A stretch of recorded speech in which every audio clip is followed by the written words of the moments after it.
3 infos à savoir sur son périnée avant d'accoucher. 1. Après l'accouchement, au niveau de votre périnée, vous aurez, et c'est tout à fait normal, des saignements. On parle de lochis. Ces saignements ont une durée variable selon les personnes.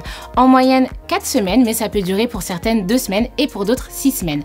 Au niveau de l'abondance, c'est généralement très abondant les quelques jours qui suivent l'accouchement, puis la quantité diminue, puis parfois ça peut remonter, puis rediminuer. Vous pouvez même perdre des caillots de temps en temps. Tant que ça ne saigne pas de manière hémorragique, c'est tout à fait normal. 2. Si vous avez accouché voix basse, il est possible que vous ayez un œdème, c'est-à-dire un gonflement, ou un hématome, c'est-à-dire un bleu au niveau de la vulve. En effet, le passage d'un bébé est parfois un peu traumatique et donc ça peut donner cette sensation un peu de bleu. Ce n'est pas inquiétant et ça a tendance à diminuer en s'éloignant de l'accouchement. 3. Il est possible que vous ayez des fuites urinaires, mais pas que. Également des fuites de gaz ou de sel. En effet, que vous ayez accouché par voie basse ou par césarienne, votre périnée s'est relâché pour se préparer à l'accouchement.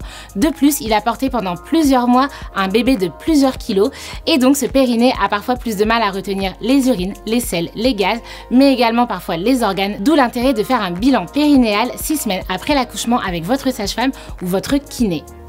Info bonus et non des moindres, il est possible que vous ayez des hémorroïdes après l'accouchement et notamment lorsque vous accouchez voix basse. En effet, le fait que votre bébé appuie longuement dans le bassin, mais également le fait de pousser longtemps favorise l'apparition d'hémorroïdes. Si celles-ci ne partent pas toutes seules, votre médecin ou votre sage-femme vous prescrira un traitement local. Et pour être clair, abonnez-vous!